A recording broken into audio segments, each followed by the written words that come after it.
I'll declare the meeting open. Begin by acknowledging the traditional owners of the land and pay my respects to their elders, both past and present, and asking also whether there are any apologies to declare tonight. An apology from Councillor McKenna. Any other apologies? Councillor Portis is on her way. No need for an apology there. I'll move the acceptance of the apology from Councillor McKenna. Is there a seconder for that? Seconded by Councillor York. All those in favour? Against? Declare that carried unanimously.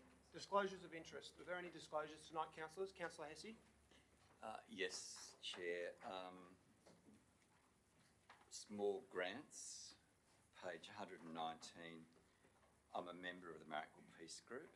Yes. And as such, I will not speak or vote, and I'll absent myself from the room. Not that it's a financial thing, but I just think it's better for transparency to not be in the room.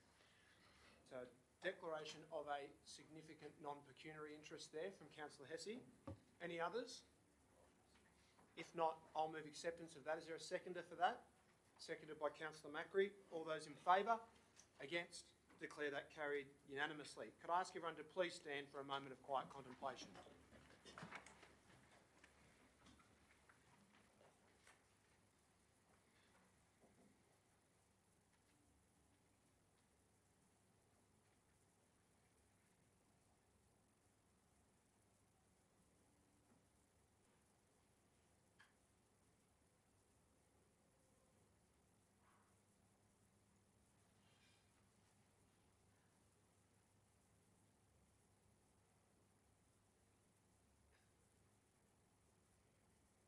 Thank you. Please be seated. Just give the citizens in the gallery notice that the proceedings tonight are webcast onto YouTube and recorded there for posterity. We'll let you know about that at the beginning of the meeting so that you're aware of all of the ramifications of your comments being in the public domain. Confirmation of minutes of the meeting of the 12th of March. Are there any clarifications or amendments to those, councillors? If not, will someone move their adoption? Moved by Councillor Macri, seconded by Councillor Stamoulis. All those in favour? Against? Declare that carried unanimously. Councillors, there's one mayoral minute this evening which has been circulated. It's in relation to the recent initiative by Council to enter into a friendship agreement with the Portuguese government. As councillors will be aware, the Inner West has a long-established and very close bond with the people of Portugal, particularly through the suburb of Petersham. This relationship is reflected in the concentration of Portuguese businesses and peoples in the Petersham area.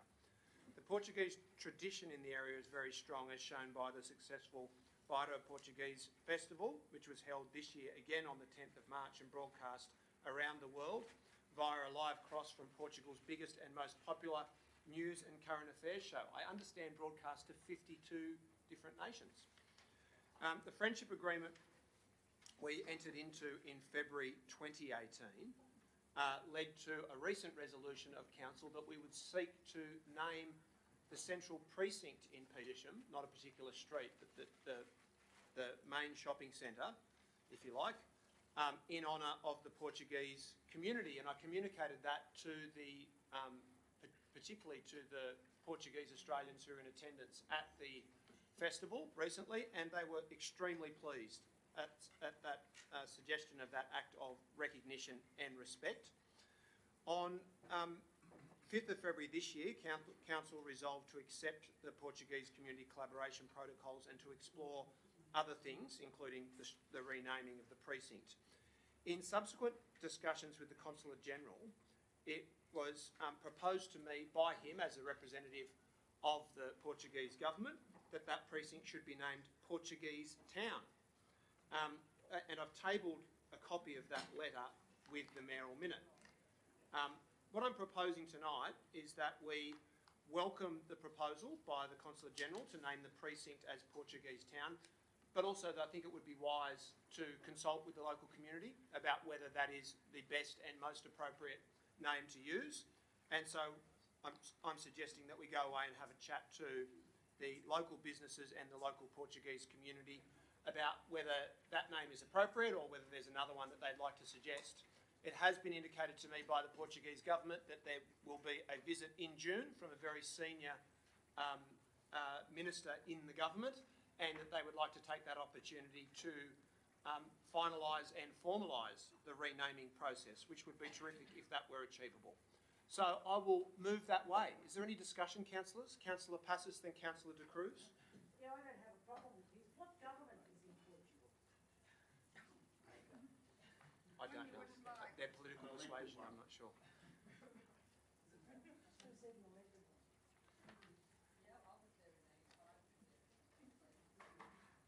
Councillor Passos has the floor. If it's anything like the Greens, I'm totally opposed to this. And secondly, what with the Indigenous names we're giving now, I think we've got to be careful that we don't mix our ratepayers up with residents where they live. If we're going to start putting all different names everywhere. But as you said, we go back and have a talk about it and a bit more information. And I don't have a problem with that. They should be recognised. It's a vibrant area. From what I've met of Portuguese people, they're very nice people.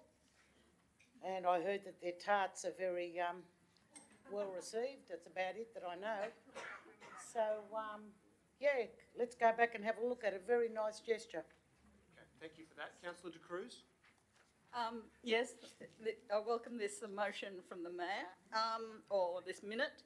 I actually did a bit of Googling, since my Portuguese isn't actually that good despite my name, and thought that perhaps we should go with dual naming, or in fact just use the Portuguese words for cidade Portuguese, I think is it in Portuguese, and maybe just barrio Portuguese, which is, I think, Portuguese precinct in Portuguese.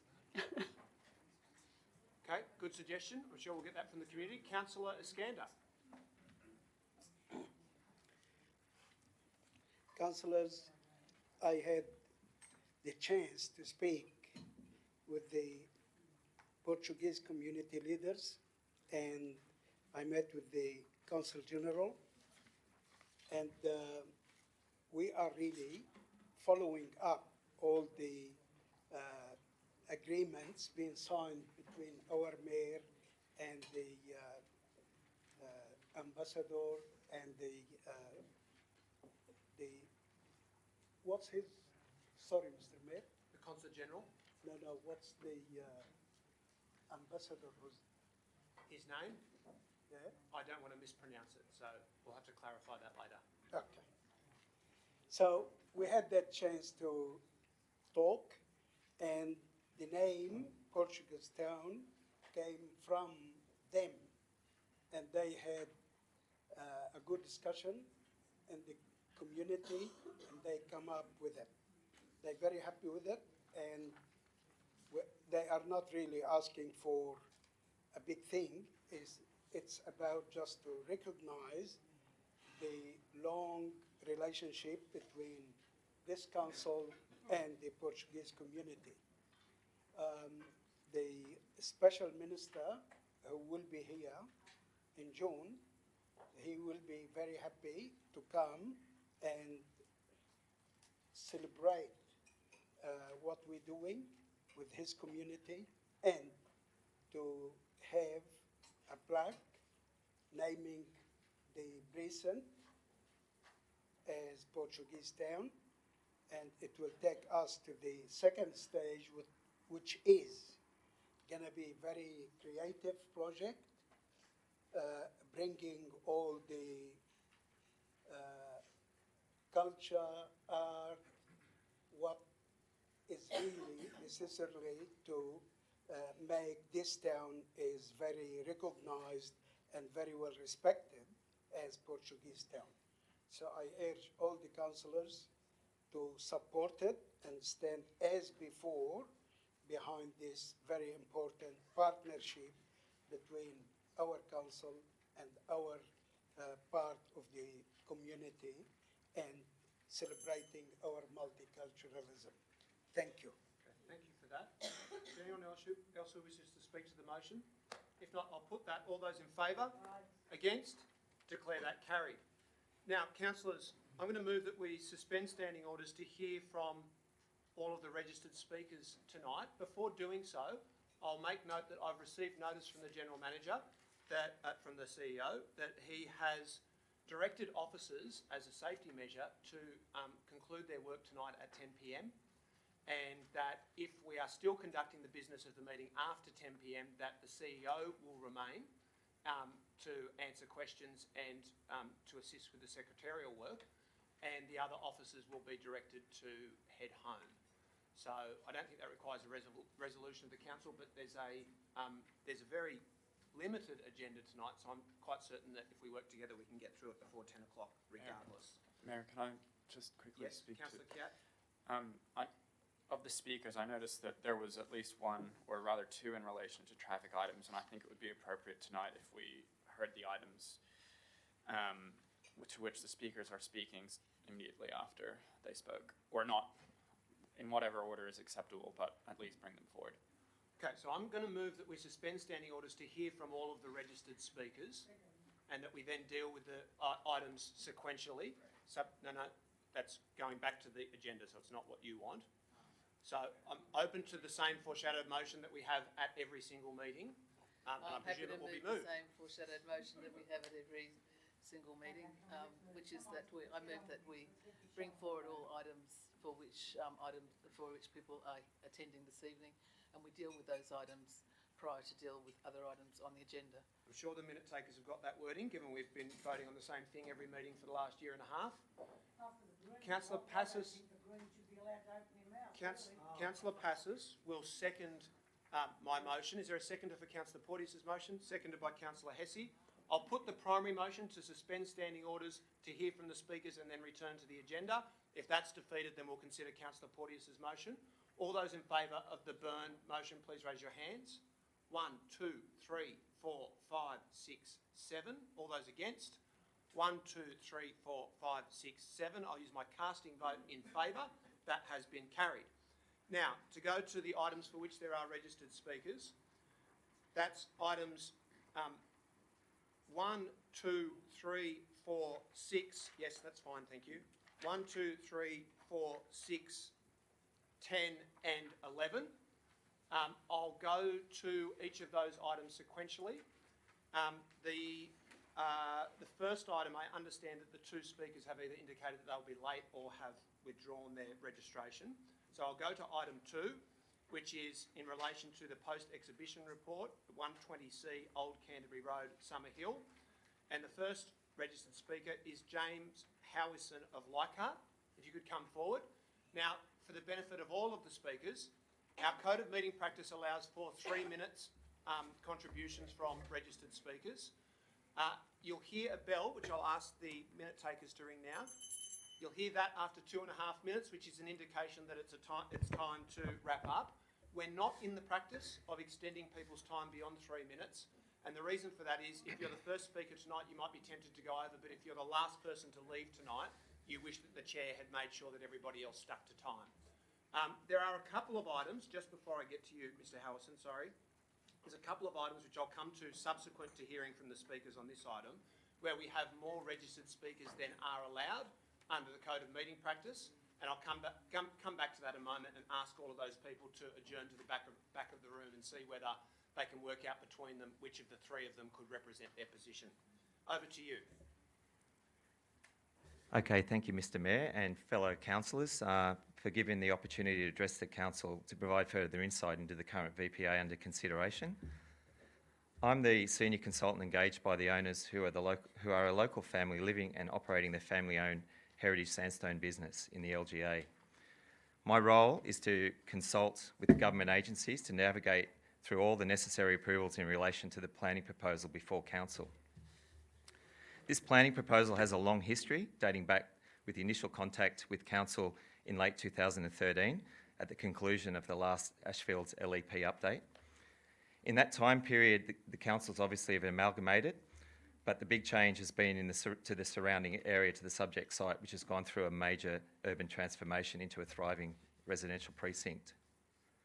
The subject site is one of the last sites left in the precinct to realise its transformation from the use as a holding yard to facilitate the owner's stonemason business. The current VPA before council is in lieu of any adopted policies in relation to value capture, is a good example where council can still achieve positive results by working with the developer to deliver greater outcomes to the local community. Over the past year, we've listened to council to understand what is important to council and the local community. The final VPA, as reported tonight, is going to deliver the following positive outcomes to the community. We've got 2 affordable housing units for perpetuity, a community space run by council but used as a meeting place for the local community, a pocket park that will provide much needed green passive relief to the built environment, something that other developments in the precinct have failed to deliver. We will make available through the creation of legal easements access through the site to provide the missing link to the secondary pedestrian links as documented in Council's Greenway. The new access pass will provide pedestrian access down the right-of-way through the site to the pocket park and onto the Lewisham West light rail station, only 30 metres from the site. This addresses residents' concern raised at the last council meeting of the overuse of the footpath down McGill Street. There's also a secondary path that will provide a new route from Old Canterbury Road through to the light rail station, which will further reduce the patronage of people walking down McGill Street and provide for the first time a shorter route for those residents who walk along Old Canterbury Road to the light rail station. The owners have also agreed to provide $1 million cash contribution to be used to council to improve in the local community. The current plan and exhibition exhibited to the general public with positive feedback.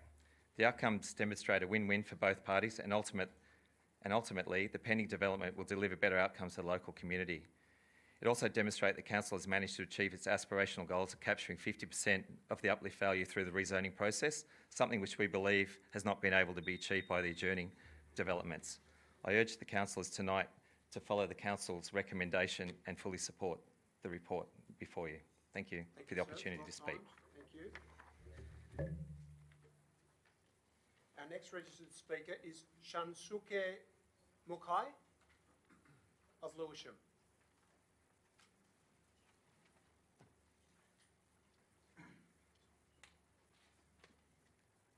Good evening, and Mr. Chairman, fellow councillors, thank you for the opportunity to speak here again. And I also like to thank the previous speaker who we had a chance to meet on site last time we met in regards to this proposed development. They have spent their time to explain to us what their plans were, which is a lot better than not being explained what they were planning to do in person. So I thank them for their time, and my fellow resident who did show up to the site to bring any of their concerns to your attentions. And thank you very much for your time, councillors, for being there that night. Now, without repeating myself from the last hearing, because basically the point I'll be making is pretty much exactly the same. And this is main point. First point is I strongly urge the council and whoever you're associated with regarding realizing this is to conduct updated, thorough research into the effect of new development, not only this one that has been proposed, but already a DA-approved site on, I think it was 4 to 12 McGill Street.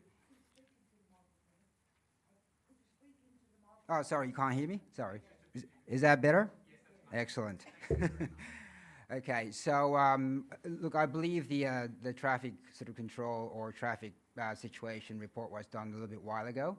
So with, like the previous speaker has said, there has been significant amount of apartments that has been built since. So I strongly urge you to do like an on-site research into really what is actually currently happening near the Old Canterbury Road and McGill Street junction there, and what the potential or further development may bring to the area, not just locally, but in conjunction with neighbouring councils and all the suburbs that feeds into Old Canterbury Road further past Lewisham and Summerhill area. Because in my opinion, living there from day one for about 3.5 years, nearly 4 years, the situation currently is not very good. So I would strongly urge you to conduct further research and updated sort of point of view from what you guys can see.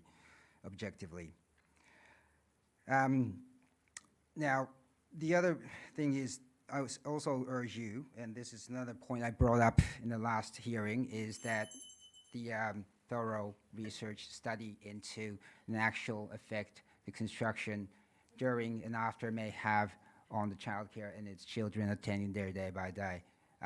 Their outdoor playing area faces directly to the proposed development site. So I have read the document referring to solar access and so forth, but there are other considerations.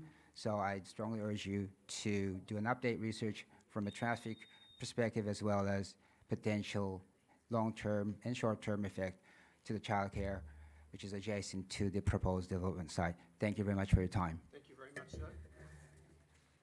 The next item for which we have registered speakers is item 3, also in relation to 120C Old Canterbury Road, Summerhill. This is the post-exhibition report, and the first registered speaker for that item is Conrad Johnston of Surrey Hills.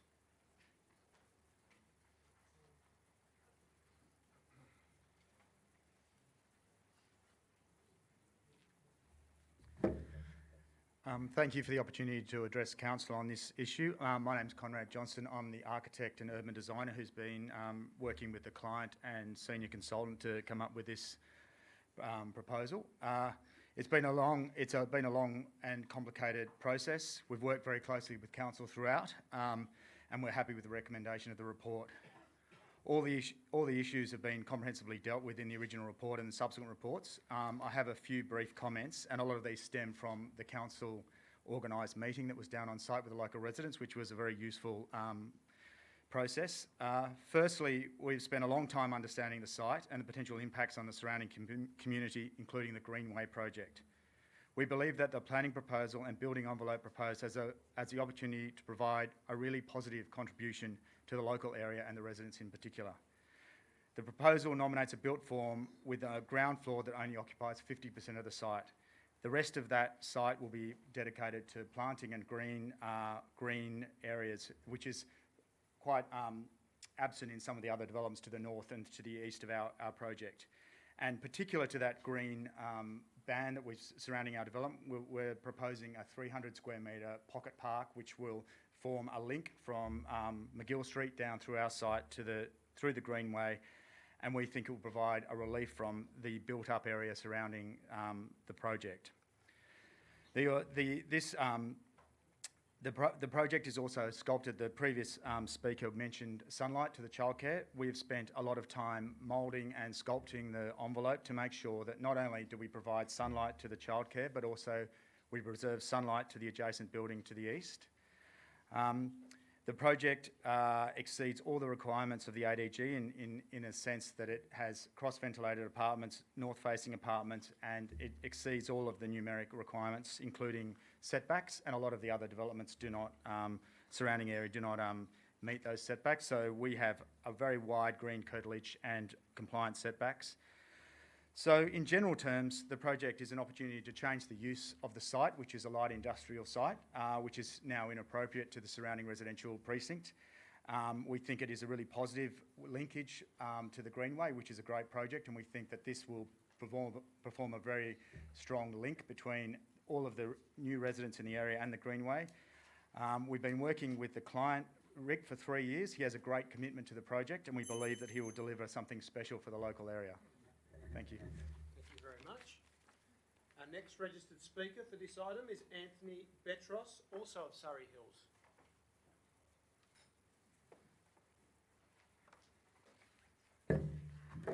Good evening, Mayor and Councillors. Thanks for the opportunity to speak before you this evening. I won't go too far into it tonight, as the other 3 speakers have addressed, I think, most of the pertinent issues. I'd just like to speak in regard to some of the traffic matters that have been raised by the earlier speaker. You'll note Council's report suggests that there'll be approximately 22 vehicles per peak, and notes that it is only a very minor addition to the existing road network. That 22 vehicles, in fact, 10 of those is from an 80 square metre retail space. In our opinion, that's probably exaggerated somewhat, but that should be taken into account, as our figures of 12 per hour accord with Council's figure, which is quite a low rate. You'll note on page 54 of the report as well that it also suggests 2 traffic measures which could actually improve the existing situation that would actually benefit everyone in the area, not just the subject proposal, which is a right turn out and a right turn in. Furthermore, the proposal also removes the light industrial nature of the site.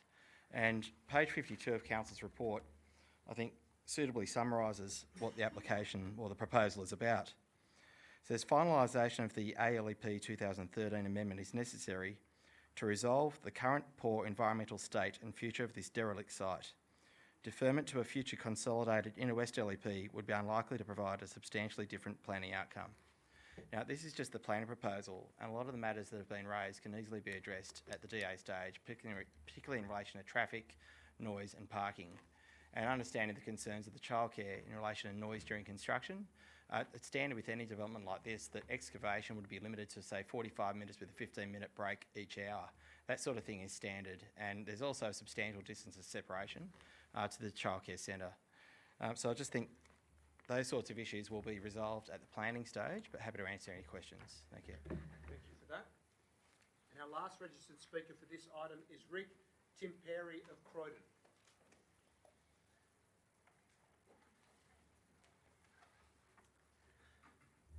Mayor, councillors, thank you for the opportunity to speak to you. I just wanted to put a bit of a human face to the project.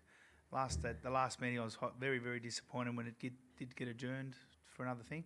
But in hindsight, that was probably a good thing, because we met the local people and we met some of the concerns they had, and we hope to address those concerns.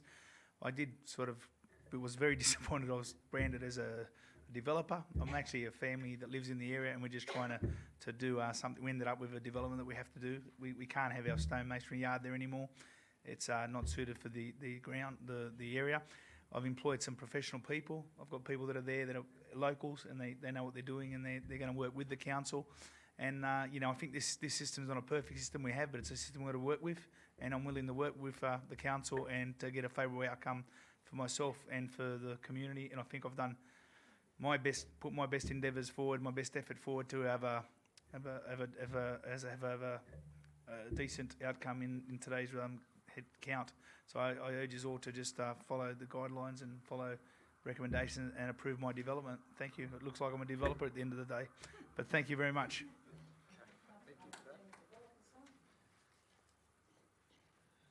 Okay, next item for which we have registered speakers is item 4, post-exhibition report, draft Marrickville Local Environment Plan 2011. And the only registered speaker is Ngeri Woyboys of St Peters. Nairi. I knew I was going to mispronounce it. I tried to look it up. And I know you've been here before as well. Makes it even worse. I'm not fussed. Thank you, councillors. I'm speaking to a very small part of this whole report.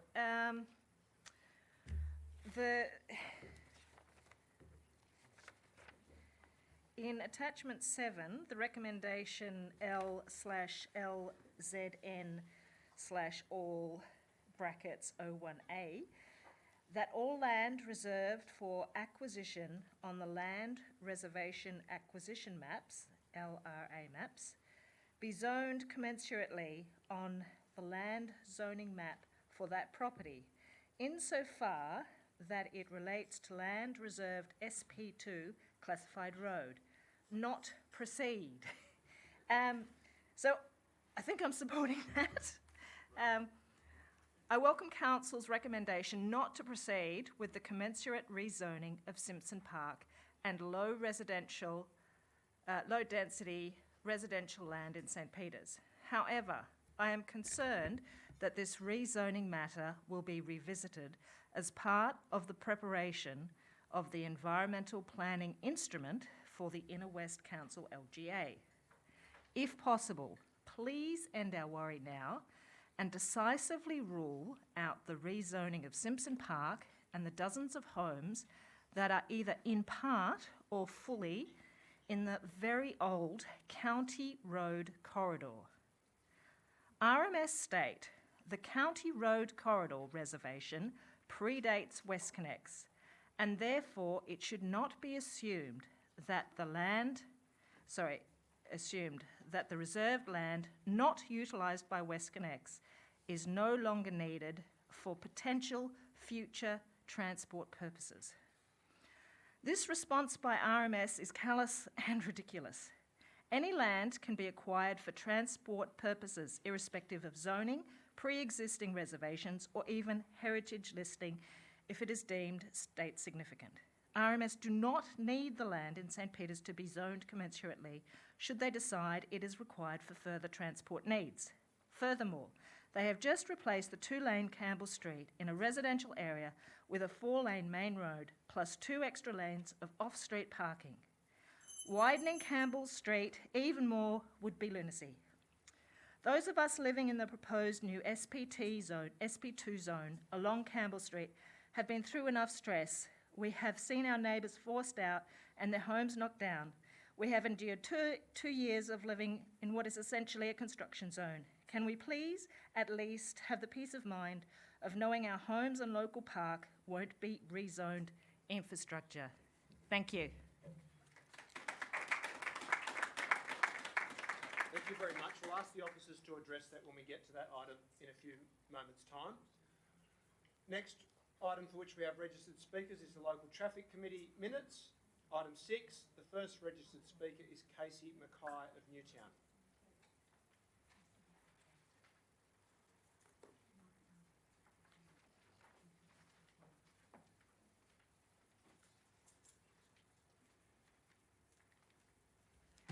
Thank you for the opportunity to speak to you about this situation.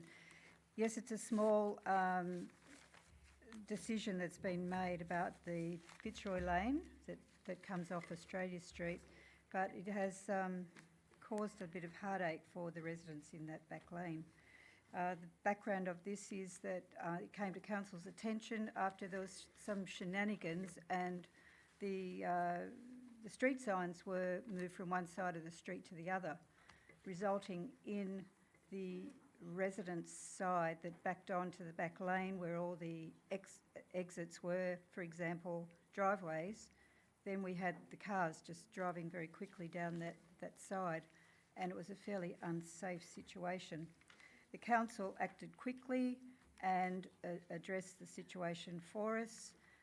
They understood that this had been a vandalised situation. They put out a survey for the residents to talk about their decision about what they'd like to do about it. And the closing date for this response was the 18th of February. And on that very day, another letter came from council to say that they were proposing to overrule that original letter. So the very day that our responses were in, we got a letter to say that they'd revised that original letter. When I contacted council, they noted that they hadn't received any of our responses and felt that it was okay to go ahead with this decision. Anyway, to cut a long story short, it went through council and they decided to put the parking on based on damage to the building and also to privacy issues of the house on the corner to the northern side of the laneway. Now, it's more than just that the back lanes of Newtown have become a rat run for a lot of traffic. Our lane has a business at one corner, it has the Carlisle Hotel further down. As a result of that, we've got delivery trucks and a lot of movement up and down that lane. There's a lot of foot traffic, there's a lot of elderly people, small children, a lot of pedestrian access, cycles, motorbikes, Uber drivers, the whole shenanigans. And we'd like council to reconsider that decision. I think our back lanes are precious and that, you know, to improve the flow of the car and trucks and motorbikes and cycles, we need to give better consideration to the shared thoroughfare, to the back lanes of Newtown, and in particular this one off Australia Street. Thank you. Thank you very much. Next registered speaker for the Traffic Committee minutes is Julie Thompson of Rozelle.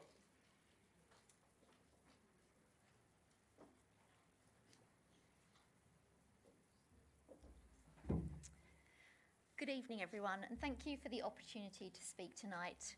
I'm here to give the local residents' perspective on the proposed changes to the Eastern Street parking with the implementation of a number of no-stopping zones. I am a local resident of this particular area, and I actually own the property directly opposite the junction. I've owned this property for a period of the last 5 years. I live there with my family, my 2 small young children, and our pets, and we live very comfortably in this space. One of the things that we particularly love about living on this point in Folkart Street in Rozelle is, whilst living so centrally in a highly populated area, we have an absolute ease of parking, unlike many of the other streets that live close by to us. We frequently have the opportunity to park directly outside of our own home. In the 5 years that we've owned this property, at no point have we ever encountered a problem with the parking situation. This includes myself and my young children frequently leaving the property to cross the roads to go down to the local corner shop. And again, I do this without any unnecessary concern about their safety from a parking perspective. Our concern, if the proposed changes go ahead, is the obvious difficulties in parking that this could represent. Needing to park further away from our property will present all of the obvious risks in terms of time taken to find parking, challenges with moving children around, and our point of view at this time is that the proposed changes are absolutely unnecessary, and we see no personal benefit in them going ahead. Thank you for the opportunity to speak tonight.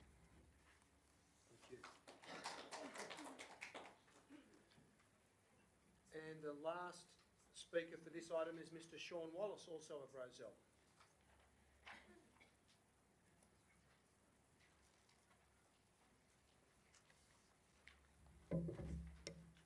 Thank you, Mayor and Councillors, for sharing your time with me. I live next door to Julie, and I agree with her that we are opposed to the installation of those parking restrictions. We received from council feedback, a question for feedback from 16 households about installing no stopping signs at this location. Since then, I have received 25 signatures, which I will give to the council from fellow residents that are opposed to the installation of those no stopping signs. In addition, I've contacted the Centre for Road Safety, and they reported to me that there has only been 1 accident in 2004 during the period of 2001 to 2018, and that was actually near, not at that intersection, so it's a safe location. I am aware that there is a particular road rule that says a car parked within 10 metres of an intersection is illegally parked, but this is only applied by law enforcers when it's appropriate. There are many locations in the inner west where cars are within 10 metres of an intersection and no one gets booked for it. Me, myself personally, I have no garage space, so I need to rely on parking around the street. And if those no stopping zones are installed at that location, then I perceive there could be up to 6 parking spaces lost, maybe more. So I ask your councillors to consider not supporting the installation of those no stopping zones at this location, because as a resident since 1982, I've never had a problem with the intersection as it is. Further, I ask you to consider having the possibility of investigating some alternatives. One may be extending the 10-kilometre shared zone from the northern part of my street further south. That's already in place. Another consideration would be perhaps installing degree angle parking in that location, as opposed to no stopping signs. And further to that, you could always install just speed bumps to calm traffic. That's an issue in itself. Thank you very much for your time. Can that signatures be given to our clerk? Sure. Yep.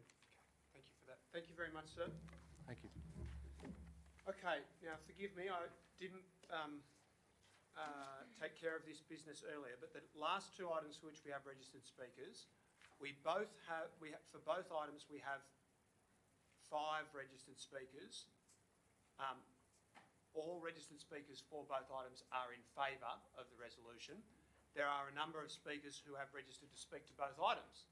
So I'm going to suggest, I'm going to ask whether for item 10, the notice of motion, WestConnex satellite imagery and risk to Inner West properties, whether between Rhea Liebman, Jackie Goodyear, Anne Picot, Rosemary Gates and Paul Jeffrey, who have all registered to speak in support of Councillor Lockie's motion, whether you are able to work out between you whether there's three people who could represent that position. Yes, sir? My name's Paul Jeffrey. I am for the motion, as you said. I'm happy not to speak. Okay, thank you for being here. Is there one more person who's happy not to speak, and then we're down to the required number? I think I'd just like to talk to, Well, I'll just start in sequential order and then we'll see how we go. Rhea Liebman of Marrickville. Thank you for your time, Mr Mayor and councillors. Can you hear me all right? Yes. I'm speaking in favour of Councillor Lockie's motion that the council call on the New South Wales Government and particularly RMS to make the satellite imagery analysis available to all residents impacted by WestConnex. I was fortunate enough to attend the demonstration given by Otis Intelligence and Element 8 of the technology itself that they gave to Channel 9 and to the Australian Financial Review.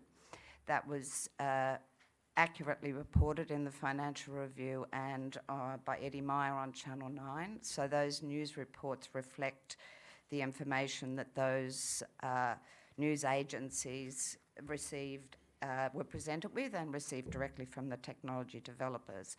It's an amazing technology. It utilises a German satellite that is over Sydney every 11 days. It takes pictures across Sydney, both images and a radiograph.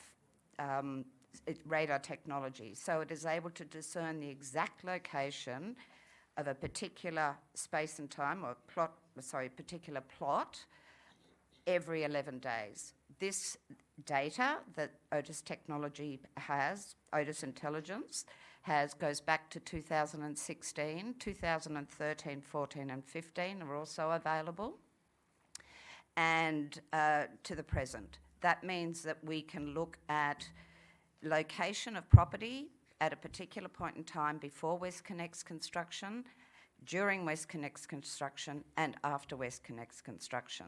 The technology is so sophisticated that it can give us within a millimetre, in fact less than that, ground movement at the same time or after tunnelling. It can drill down to a specific address. So we have no issue looking at a particular residence address and looking at the ground movement prior to construction, during construction and after construction.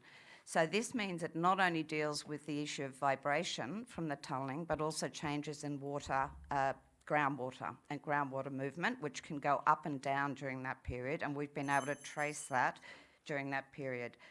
I would highly recommend or urge the council to support this motion. It's critical that residents who are impacted or have been damaged by WestConnex construction get proper compensation, and to date they have been denied that because the contractors and RMS have simply refused to accept liability. This is a way for both residents and council to obtain direct correlation between the works and the damage done.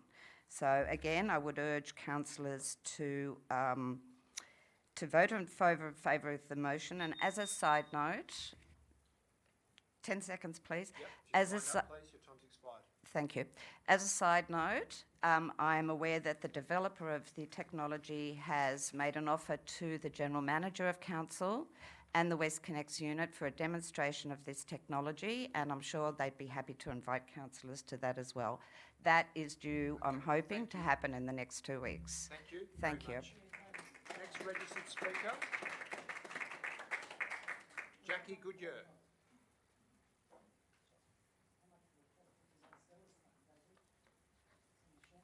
Good evening, and thank you, Mr Mayor and fellow councillors. That was really encouraging, actually, just listening to the previous speaker. I'm speaking in support of the motion as well. I'm a long-term resident of Reserve Street in Annandale. We've received lots of publicity because we have the name of having the shallowest part of the tunnel, which is 12 metres. So to have the technology that might be available to support possible damage that may occur as a result of the tunnelling is really reassuring. I'm speaking on behalf of all of the residents of Reserve Street. We're a really tight-knit community, as often happens in the inner west. We've got our garden gates that go between our backyards. We look after each other's pets. We're tight. So we understand that all along this street, for some reason, we've got the shallowest depths for this stub road, which emerged out of nowhere in November. Prior to that time, it was non-existent.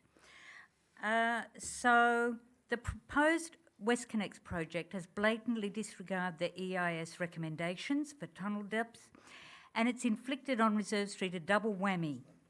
Not only do we have our lovely little stub road, but we have the 8-lane motorway, and it is located not 35 metres depth, but at 24 metres. So we have a choice of 10 lanes of motorway beneath our properties. Okay, to put this into the context of tonight's meeting, I'm not sure how council would feel if, having approved my DA in Reserve Street, I then went and built a 3-storey tower block. And this is exactly what WestConnex has done. To just reinforce the thing that nowhere in any of the WestConnex earlier plans is a reference to any tunnels of this depth below residences in Annandale. And nowhere can we find reference to previous impact reports of this shallow tunnelling underneath homes. In fact, WestConnex are yet to reply to my question in relation to other cities' experiences with the consequences of digging tunnels for motorways under homes. The proposed 50-metre zone of influence is relative to a tunnel of much greater depth than 12 metres. In fact, at this shallow depth, it should be at least 300 metres zone of influence. Our ultimate goal is to see the tunnel constructed much deeper, of course, preferably not at all, but at the very least to be supported with adequate compensation for damage caused by this construction, and I believe that this motion is going to work towards this positive outcome. Thank you.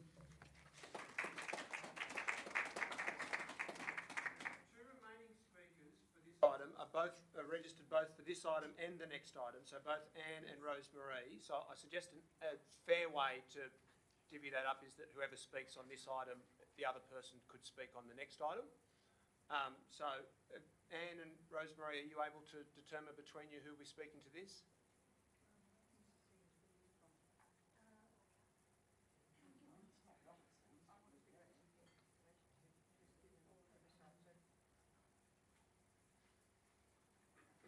Thank you. Thank you for the chance to speak on this. I live in the Whites Creek area, not that far from Reserve Street and Emma Street in Leichhardt. I, among a lot of other residents, live outside the zone of influence. So in some ways we are worse off. We have no right to a dilapidation report. And as we all know, residents have had an enormous struggle to try and get compensation from WestConnex. Now, the key thing to compensation is causation. That is the key to proving damage to properties that have been caused by WestConnex. Now, with the satellite imaging, we now have a means to achieve this, to be able to prove that this is causing damage. And I hope that with this motion, the councillors will support it. There have been initiatives that have come up against WestConnex that council unfortunately has voted down. This is a critical development. Please do not do this now. Thank you.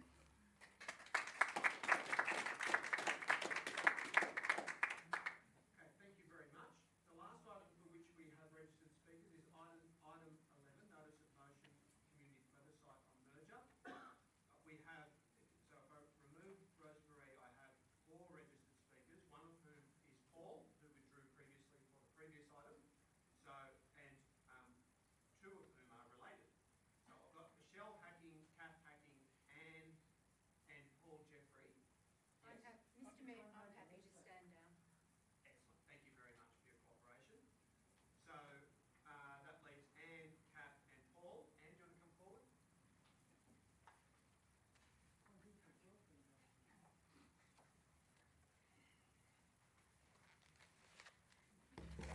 thank you, Councillor Byrne, for the opportunity to speak on this motion, if not the other one. For the record, my name is Pico. It's not that difficult. Look, I was raised to speak on this particular matter because, like many of the people in the old Marrickville Council area, we feel that the amalgamation has not served our communities well.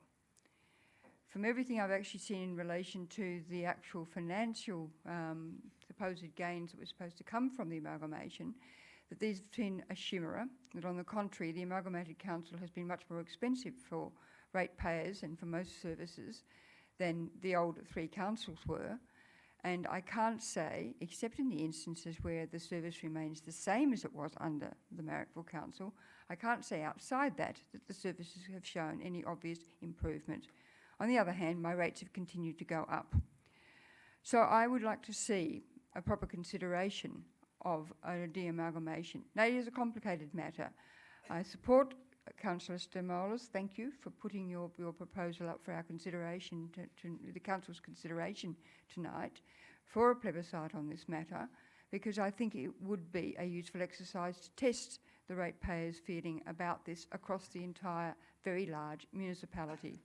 We have suffered a very significant loss in democratic say and control over our local government area as a consequence of this amalgamation.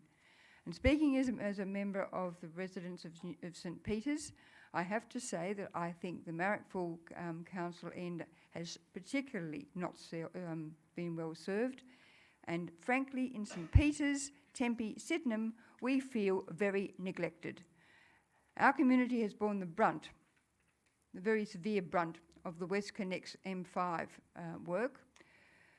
Not only that, but we've not only got the St Peters interchange being built below Campbell Street, we have lost a lot of our neighbours through the resumption for the widening and realignment of Campbell Street. We've lost a chunk of our beloved Sydney Park as a consequence. We have suffered, on top of that, the approval of a number of large blocks of units which are going up around our area at the same time as we're putting up with the impact of the construction of the West Connects project and the Sydney Metro. And yet I don't think our councillor mayor has actually visited our area in the years that he's been a mayor for the Inner West Council. I would very much like to see the feelings of our community tested in a plebiscite about whether the amalgamation was a good idea and whether de-amalgamation ought to be considered.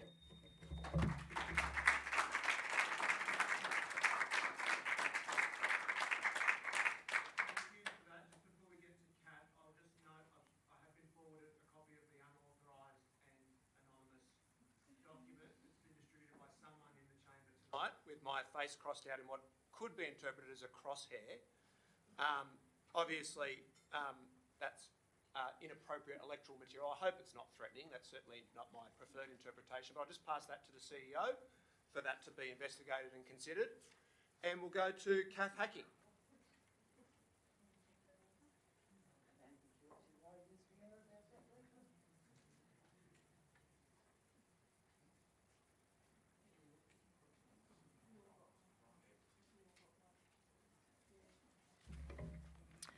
Thank you, Mr Mayor and councillors, for the opportunity to speak. Firstly, I would like to acknowledge the elders past and present who are the traditional owners of the land where we are meeting tonight.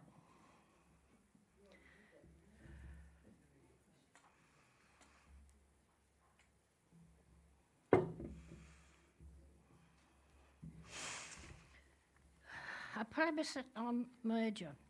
Local is an area within a small boundary. It is where we live and work. You know your neighbours and share the area's amenity. Local, yes. It means the freedom to request and receive a report. Health, amenity and lifestyle support for future needs are what makes a local community. These must come first in every area. The current amalgamation does not support the needs of the aged or disabled. disabled people. There is inconvenience and lack of accessibility. Attending this chamber is very difficult for anyone with limited mobility. The freedom to speak at meetings is also extremely limited. Discussion of ideas seems to be unwelcome, and that in part is linked to the vast area and its diverse needs. One size does not fit all. That doesn't work. Locals know their community. They deserve more equitable representation. We had 12 local reps. Now we have 5. All residents were able to speak, and there was no limit. It is time to give back our freedom of speech and democracy. A plebiscite is the only answer. Our overwhelming community opposition to amalgamation was disregarded due to legal advice which proved to be premature. I would ask Council tonight to look at what we have lost in amalgamation. I would ask you to consider the needs that have gone the other way. Council in any area that has been amalgamated has lost representation and its ability to perform properly. Thank you very much.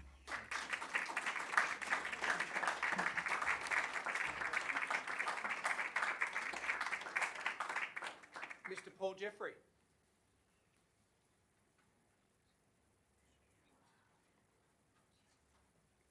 Good evening. Thank you for the opportunity to speak on this matter.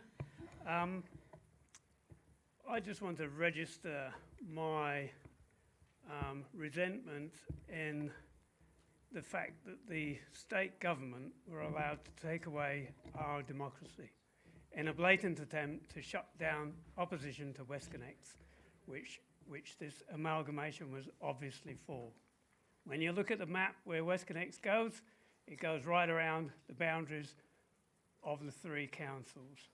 And we have to stand up against this, and a plebiscite to the people should bring back the representation that we now lack. If you talk to any of the local councillors on a regular basis, which I have done, you can tell that they're overworked, overloaded, and the council is not coping. Even a matter of just a phone call to the council can leave you waiting for 15 minutes for an answer. We are a local government area with almost 200,000 people, and we are not fully served by what we have at the moment. And I recommend to all councillors that they support this motion for a plebiscite so that people can finally have their say. Thank you.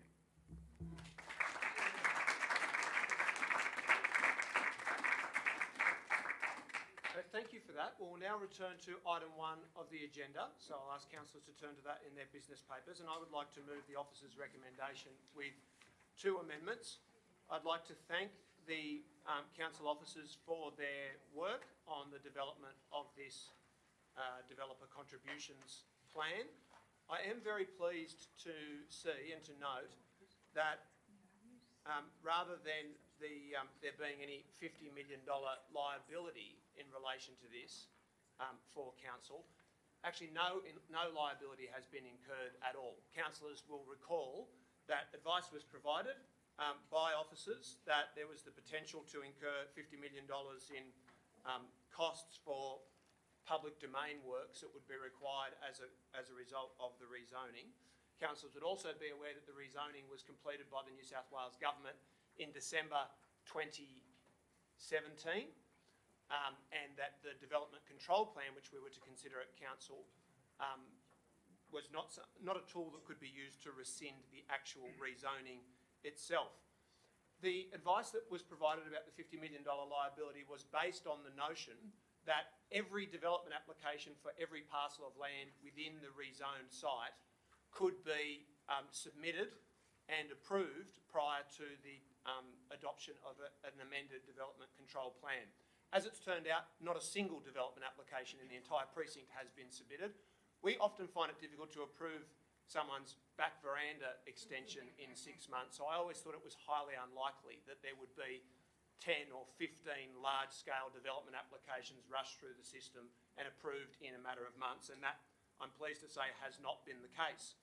So I think it's very good that the identified works have actually been reduced. So not only were there no liabilities occurred, but the identified cost of the works has been reduced by $35 million, which is quite a startling amount, really. I always thought the $50 million mark seemed a bit grandiose and not really evidence-based. And to discover now that it's in fact closer to $15 million worth of works does sort of prove the case of those councillors who voted for adoption of the DCP at the time. Furthermore, unfortunately, in researching for tonight's meeting, I went back across some of the communications which occurred subsequent to the adoption of the DCP and discovered that a couple of councillors had made very clear imputations about me being corrupt and, in fact, about all of the councillors who voted for that motion being corrupt. And unfortunately, I've had to issue a letter today to two of those councillors, Councillor Hesse and Councillor Lockie, simply seeking a withdrawal of that statement, which is still on Councillor Lockie's Facebook page right now, and asking them to withdraw and apologise. I'm not seeking costs in any way, but I think all councillors recognise that we come to these considerations with a determination to act in the public interest. And whilst I cop a lot of criticism, I think I have to defend my name. It's certainly not the case that I am corrupt, and that's why I've had to direct lawyers to issue that letter today. So I'd like to amend the primary motion to note that no liability has been incurred by council at all, and that the approximate costs of the works have been reduced by $35 million, and to call on councillors who, following the adoption of the DCP, have made potentially defamatory statements and imputations about other councillors, or through those comments may have brought the council into disrepute, which is certainly the legal advice that I've received, to withdraw those comments and apologise so that we can all move on. Councillor Passis. Well, Mr Mayor, as one of the councillors that was accused of being corrupt, I also endorse what you've just said, and there's also another councillor that made the same comments and was subject of code of conduct complaint. However, the complaint found he was naive. Naive. If you're naive, you shouldn't be on council. We're dealing with millions of dollars and ratepayers' money. We're looking after nearly 200,000 residents. And if you're naive and you don't know when you're defaming somebody, you should not be in public office. Now, I concur with you, Mr Mayor. As you said, there are still being subject of other Facebook comments by the same councillors.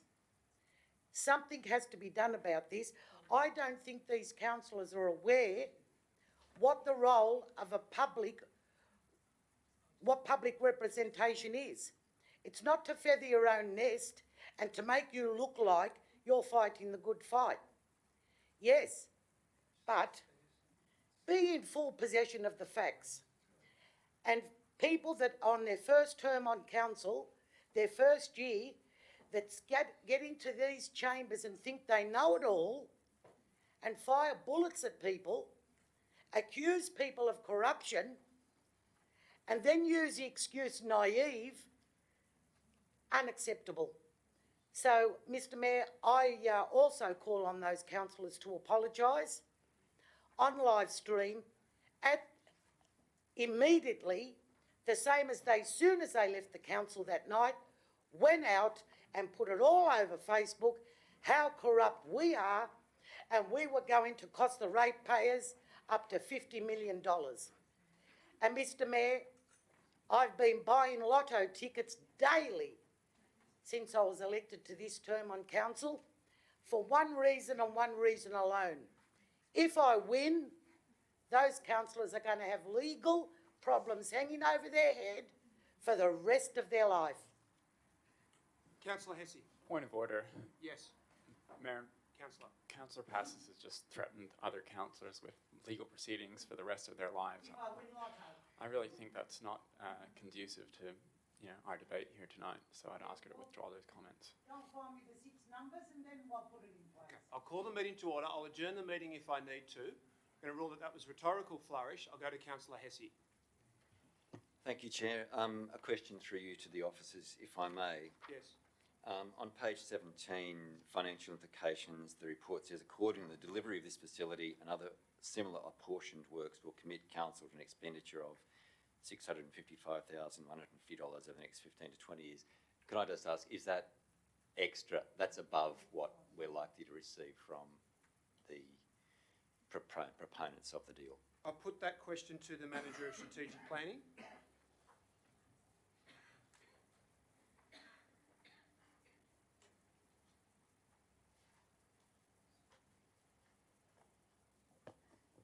Sorry, just through the chair, just one moment, just read the paper for a moment.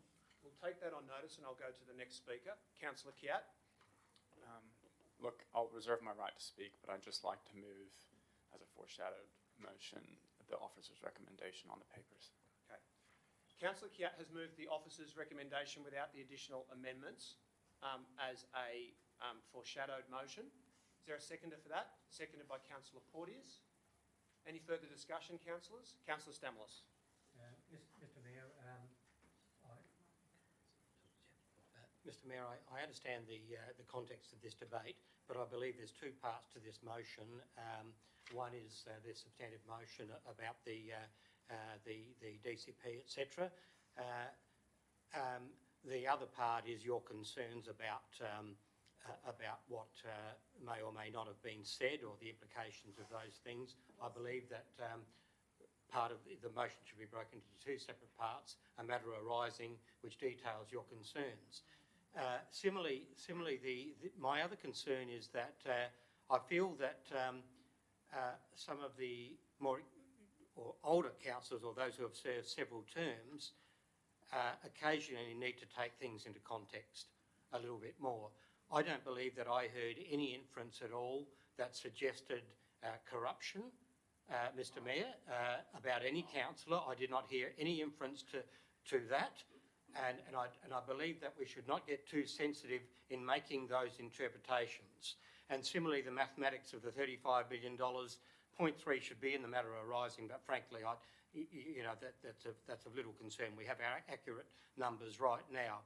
And again, I believe that when an item such as 0.4 needs to be tabled as a motion, I would like to see those comments and why we would be using those terms, defamatory statements and imputations, and also words such as corruption being used, because I think we may be going a little bit too far in that direction.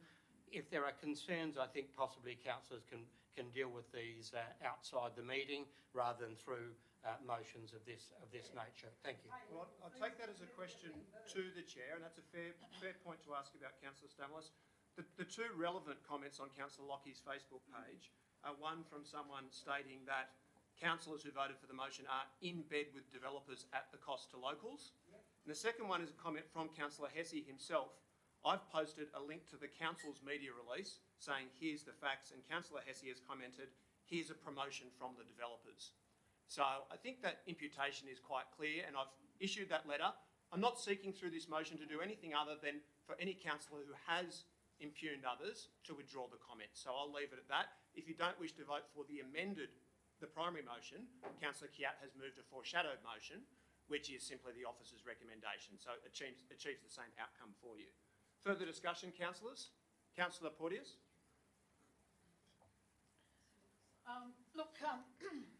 While I appreciate the efforts of Councillor Passis to explain to me the correct behaviour of councillors in the council chamber, I do not believe she is perhaps the most expert in that particular art, nor do I think that Councillor Byrne has shown us his eloquent way of behaving correctly in the councillor chamber over the many years that I have had the it's hard to find the word. I have been on council with him. Being that, I always seek to have a collegiate and productive working relationship with all of the councillors on all of the councils that I have served on. I find the actions of the Mayor tonight not only deeply inappropriate, but probably, I don't believe they are even appropriate and within the code of meeting practice. Essentially, the Mayor has issued his own legal letter tonight to councillors and is seeking to prosecute the actions of that letter through a council meeting. That would seem to me deeply inappropriate to undertake that action. If there is a code of conduct, there is a process for a code of conduct, and it is not dealt with in this way through a council meeting. If the Mayor has other means with which he needs to prosecute this, this is not the way to do it. This is not the way to land it on other councillors with no warning whatsoever. And I think it's actually disrespectful as well to the people that have spoken to this item this evening and the people that are interested in knowing how this item should be resolved. To bring this into this item at this stage is taking the focus off the decision-making process that councillors should be undertaking with regards to this particular item and the approval otherwise of the Development Control Plan and Contributions Plan. So I'd actually seek that the Mayor, in good faith, withdraw the points that he has raised in point 3 and point 4, and that we seek to resolve this matter as it should be resolved. And if there are other matters to be resolved, they be resolved externally to the consideration of this item. Thank you. You resolve it by going on Facebook. Thank you. Councillors, further discussion. Councillor Drury, then Councillor De Cruz. Firstly, Mayor, to the substantive issue, I do hope that all councillors can vote in favour of points 1 and 2, and the matter can progress as is appropriate. Secondly,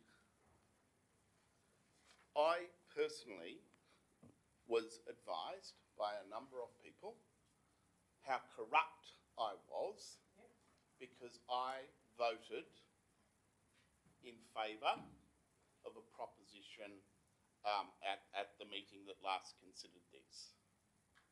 Now, I'm someone who has only ever received a dog turd in an envelope in my mailbox on being on council. I've received nothing else in the way of civic enjoyment from residents and developers of this area. I've also received indications that my dog mightn't be well looked after. I received that about a year after the dog was dead, so some people need to do better research when they want to threaten people's dogs. Look, I was offended by what happened.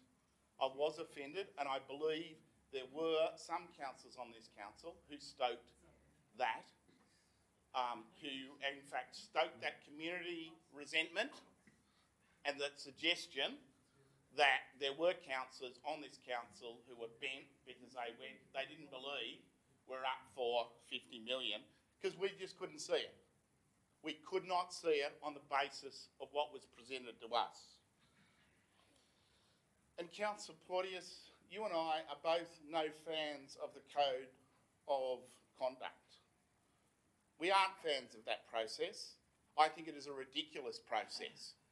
We are compelled to go through it by the state government. I get that. But I'd prefer not to go through that process, and I never have. I've never brought a code of conduct against any councillor, and I never will, because it's a joke. I'd prefer to deal with things up front in this chamber as the most appropriate way to deal with any significant disagreement I have with another councillor. So I believe the Mayor has acted appropriately, and I'm happy to vote in favour of both 3 and 4. Further discussion, councillors. Councillor De Cruz, then Councillor Steer. I'm not a lawyer, I'm an IT person. So I'd just like to say that I'm a bit concerned about points 3 and 4, and I think they're a bit uncalled for. I did attend the meetings, and certainly I was a new councillor. I I'm not sure if I'm the person being accused of casting aspersions on the mayor's integrity, but I think the issue here is that it was in regard to a DCP, and that there is $15 million associated with it now. That is the contributions plan, and I think the concern at the time raised by the staff, it was that you, in general, do both of these things together. We are also seeing here that there is an amended DCP, so the fact that no DAs have come in, it actually didn't inconvenience the developer at all to have delayed the adoption of the DCP until the contributions plan was prepared. So I think all of this kind of innuendo about the staff and other people being incompetent is actually uncalled for. To estimate, and the discussions were that it could be up to $50 million, but they had no idea because the work hadn't been done, should be taken into account. And I don't think it's actually very good practice to actually have point 3 and 4 brought in here into this motion, and that we should just move on with this item now that the work has been done about the works that are associated with, the public works that will be associated with this rezoning. Thank you for that. I'm just going to seek some advice from council officers prior to going to Councillor Steer. In relation to a resolution of the council to direct councillors to apologise or withdraw a defamatory statement or imputation, what is the requirement under the Code of Meeting Practice? You have every right. I don't even have to look at the code. I'm just going to seek advice about that from Mr. Naylor.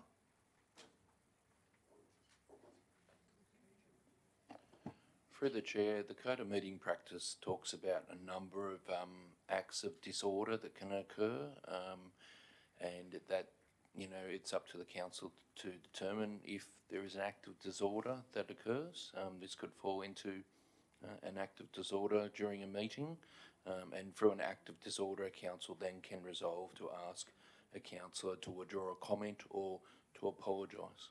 But point of order. Yes.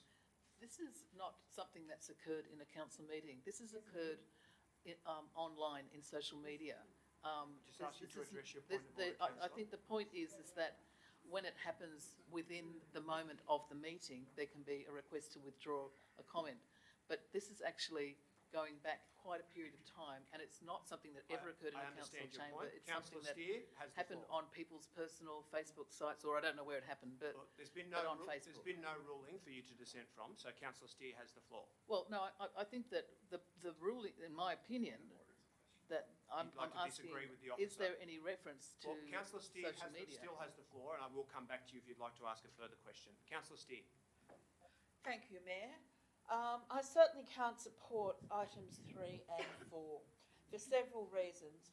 One is that we've had no notice of them.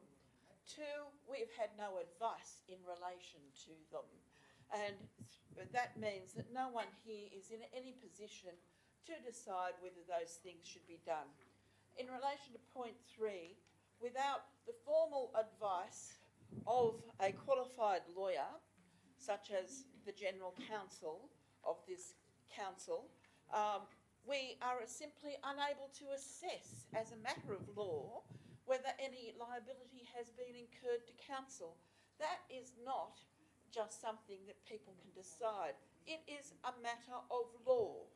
The issue of liability and whether people are liable is a question of law, and to pass a resolution that there is no liability does not change the law. It does not change the fact that there may be liability, there may be risk. We simply don't know because we don't have enough information. We have, the matters raised in item 3, the previous assessment of the potential cost of public domain works associated with the rezoning, have now been revised down by approximately 35 million. We don't know that either because we don't have that information in any form on which anyone can make a decision. To make a decision about liability without that information is simply irresponsible and wrong. In relation to item 4, it is not for councillors to decide whether someone has made defamatory statements, whether in council or not. Under the Defamation Act, the only jurisdiction that can decide whether someone has made a defamatory statement is a court of law. In fact, the Supreme Court. And anyone who has issues with defamatory statements has recourse, like every other citizen, to that court of law for that decision making. Only a judge can interpret the Defamation Act. We can't. We're not. I'm a lawyer, but I'm not a judge, and therefore I cannot make that decision, and neither can Councillor Kiat, who is another lawyer. And Councillor Kiat and I are the only lawyers amongst any of you who have any information about this. Furthermore, the letters, I understand, were sent to the councillors involved at 5:15 this afternoon. That is what we call in the law an ambush. They've had no opportunity to get any advice or to do anything about it. And therefore, this is politicising what is otherwise a fairly ordinary kind of emotion, and therefore items 3 and 4 must be excluded, and I will not be voting for them. Councillors, any further discussion? Councillor York, then Councillor Hesse, then Councillor Kiat. Councillors, I'm not a party to the legal correspondence that's been circulated this afternoon. I was, though, in my very, very clear recollection, certainly a party to various accusations, both in this chamber and then afterwards, with relation to this debate. I do not think it is of any issue whatsoever that the record should be, on the basis of the advice that we've received tonight, clearly corrected. I also don't think that necessarily, were we to have the debate that we had 6 months ago in the chamber tonight, I suspect maybe people's tempers and their attitude may have been a little bit different. I recognise that 6 months ago tempers were a little bit more frayed. Maybe things were said in the heat of the moment that perhaps shouldn't have been. But I've got to say, I was shocked in that moment and in the days and weeks subsequent how easy it was for fellow councillors to smear my reputation and my name on the basis of a decision that I made only on the basis of the facts in front of me. That was a debate about the adoption of the DCP. It was a complicated question in front of us. It was something that was impacting many local residents and with a potential large financial implication for this council. It was a decision that I took very seriously. And I think on the evening, you would have seen that I took that decision very seriously. It did not prevent fellow councillors from quite explicitly making very serious accusations across this chamber to my face. That I did not make that decision on the basis of the facts in front of me.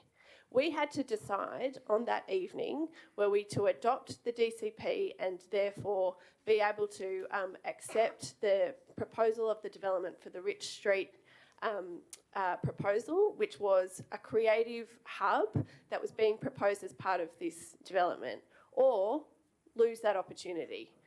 And then we had a series of facts in front of us and assumptions that were put in front of us about how that $50 million potential liability was arrived at. I have no problem whatsoever debating you on the basis of those facts. And I have no problem whatsoever that we came to different conclusions about those assumptions. That's fine. But that to then stand up and, as various councillors did in this chamber, then accuse me of making decisions based on anything other than those facts, I found, frankly, shocking. And I just don't think it should be at all controversial that on the basis of the advice that we've received tonight, that record should be corrected. I just don't think it's a controversial thing. But then go out and put it on Facebook. Wasn't enough what they said on the night? I'm not sure if the officer is able to answer my question at this point. I'll put the question that was taken on notice from Councillor Hesse to the Manager of Strategic Planning. Yes, through the Chair, the reference on page 17 of the report effectively refers to a contribution that Council would be liable to for the intersection works because not all of the need for the intersection works relates to the precinct's development. There are other areas which also contribute to the need for it. But it also talks about how Council will meet those costs over a period of time and can seek funding from other sources and the like. Thank you.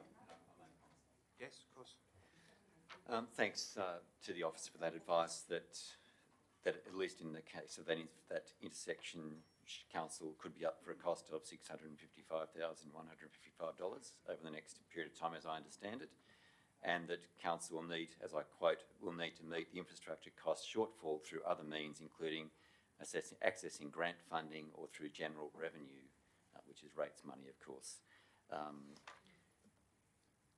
I remain opposed to this development as the community I represent in that area opposed the development in the first place.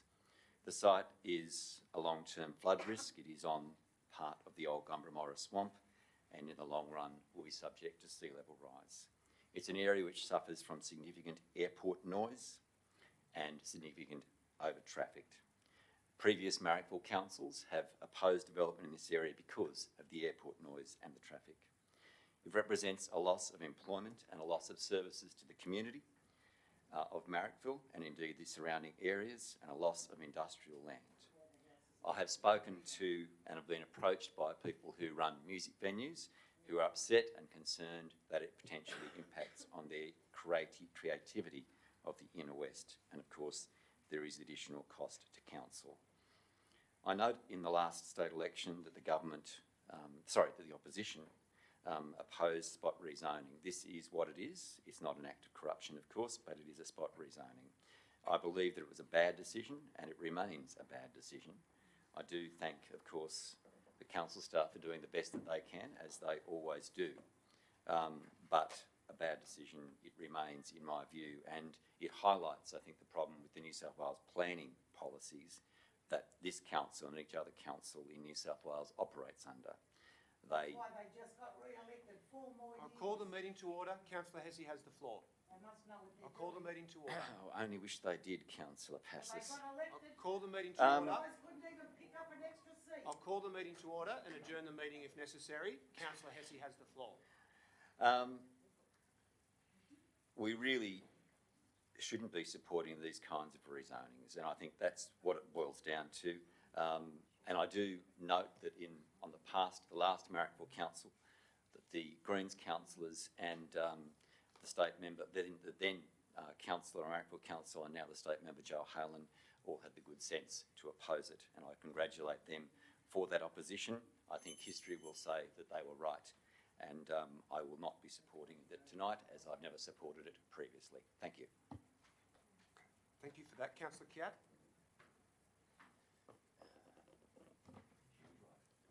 In relation to the substantive point, I'm really glad. I was obviously very relieved when I received this advice from staff that the risk which they had warned us of did not eventuate. Doesn't mean that it wasn't a good idea to advise us of that risk. That's their job, and our job is to weigh the risks. Weigh the risks of proceeding, weigh the risks of not proceeding, and make a decision. My view at the time when we debated this item was, given the advice that they'd given that they're experts, it wasn't worth taking the risk.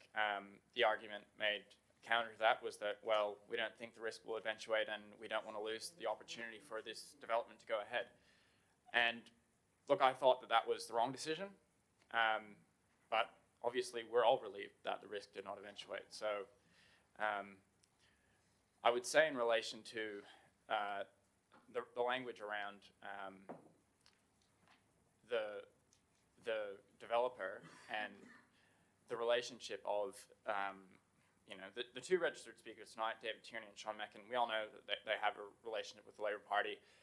I think a general point was made about the relationship between political operatives. I'm not talking about political operatives here. I'm talking about people who were involved in politics moving into the development space. Now, I think we can all have a reasonable policy debate about, whether if you're a politician, you should be able to become a lobbyist, or, what kind of lobbyist you should be able to become. And I think that's a valid point for public debate, and I think it's an important debate. Look, I don't think anyone should have imputed, and I don't know that anyone did impute that anyone here was corrupt in making that decision. If that's the case, if that's the case, Councillor Kiat has the floor. Councillor Byrne has just indicated that he's within his rights to pursue that those comments be withdrawn to protect his reputation from defamation. Now, I think that's entirely appropriate, and I'm glad. I thank Councillor Brent for not threatening damages, because it's something that can be resolved if you just ask. You know, because I don't think any councillor here wants to make an imputation that any other councillor is corrupt. So I think it's entirely inappropriate that immediately after sending those letters, not giving them a chance to withdraw, we now have this general accusation or this general resolution that councillors have made potentially defamatory statements.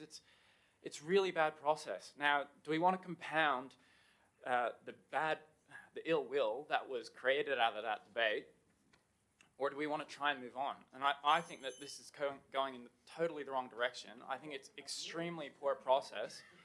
I think if you have a concern about councillors making statements which you consider to be defamatory, ask them to remove them, and if they don't, then follow that process through defamation proceedings, but not try to bring it into this chamber. I think it's extremely poor process. Honestly, it's below what I thought we could come to here, and I'm extremely disappointed to see it. You did it to me on Facebook. Okay. You did the same thing. Councillors, Councillor Macri. Thanks, Chair. Look, the first part of your motion is correct, and it's still going to go out on advertising, and we'll get some feedback on the stormwater situation down there, which I highlighted when I spoke about this matter last time. The redevelopment of that site is going to deliver a better stormwater situation than we currently have, which is already now, it floods regularly. So whatever they do there, it's going to improve the situation. Now, once this goes out, we'll scrutinise it, we'll come back. They might come back and it might only be $10 million. It might be $5 million. We don't know. Until it goes out there, that's it. That's all I'll say on that. Some statements have been made tonight that this is a bad outcome for the community. Well, it's not for the creative community, because we're going to have a creative hub which will rival Redfern, what they have down there at the tram sheds with the Rich Street Creative Hub. It was on the news, and that's how they reported it as well. So the community gets behind it. The community actually supported this. They supported, I think it was about 69% were in support of this proposal. So to say it's not in line with community expectations is a wrong statement.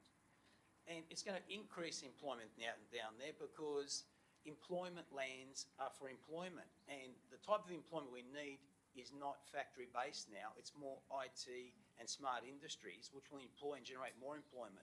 So that's out of line as well. So none of the comments I'm hearing from the councillors on the other side of the chamber make any sense or relate to this application. Now, on the second part of the motion, well, I'll support it. And I've said to councillors, and I'm not going to name them, many occasions, don't use social media to attack your fellow councillors. I said it from day one when council started. I made the call to councillors and I spoke to them. I don't like it. I think the technical word for it is troll. Yes. That's the technical word. Yeah. And it's gutless. Yes. It's gutless. It has no heart, and it does not bring a better working relationship into this chamber. So cease and desist, and I'm glad the Mayor's brought this forward, because I want to see an end to this rubbish, right? An end to it. And stop throwing good people under the bloody wheel just because they've got a different point of view to you. And that's it. Thank you. Thank you. I'll make a very brief right of reply before voting on the matter. Just in relation to the substantive issue, by endorsing the contributions plan tonight and putting it out on public exhibition, we're certainly giving it some legal status. So any concern that we had that we might not be able to require contributions from a proponent were a DA to be submitted, that has certainly been lessened.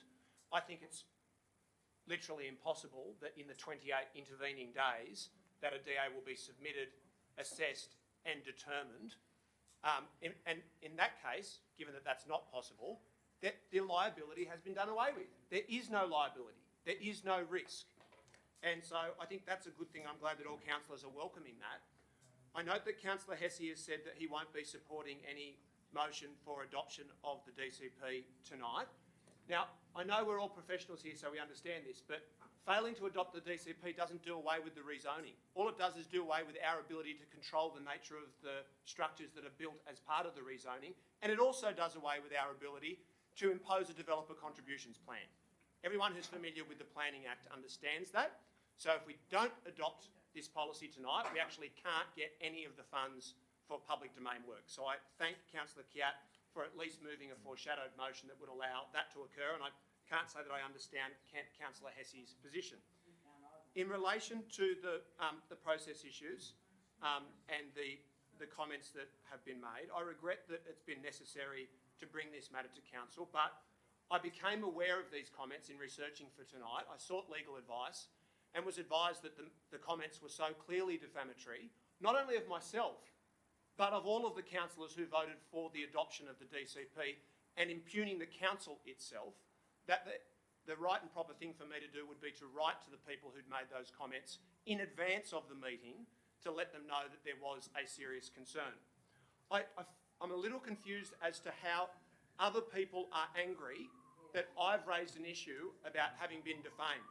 If you're angry about me raising that issue, imagine how distressed I feel to have some councillors suggesting that I am in the pocket of developers, which I have never said about anyone that I've disagreed with on council. So I'm not expressing anger about that, but I am expressing disdain for your faux anger at me having objected to it, given I've never defamed any of you and never will. The primary motion does not assert that any single councillor the primary motion does not assert that any single councillor in this chamber has defamed anyone. It simply requires any councillor who, on reflection of their comments, realises that they may have impugned the reputation of the council and other councillors to withdraw those comments. And I'd like to indicate tonight that I think if the motion is adopted, there's an opportunity for councillors to consider their position before making a decision about that. But to reject it out of hand and pretend that there is not a problem here and that it's perfectly legitimate to infer that people are criminals because you disagree with them on policy is unprofessional. I'll now put the primary motion. Just All those in favour? point of order. I would like a ruling from the CEO on this particular, because I'm reading here that a councillor or member of public commits an act of disorder if at a meeting of council or a committee of council. It's very precise. Yeah, but I'm not suggesting that anyone should be ejected from the chamber tonight, but that if the motion is passed, that there will be a requirement for councillors to consider their position. I'm not going to be part of this, I'm sorry. This is outrageous. What you're doing is absolutely outrageous. You're trying to do something which is completely illegal in a council meeting. You told us to ask for an apology. We're asking for an apology. It's not the way to go about it. You know it's not the way to go about it. Look, guys, look, You've been called out from the first day of the election. The whole lot of it. The whole lot of it. Okay. If you don't know, please do not scream if you don't know. I'm going to adjourn the meeting for a period of 5 minutes as the council is in court. If you don't know the background, don't make comments.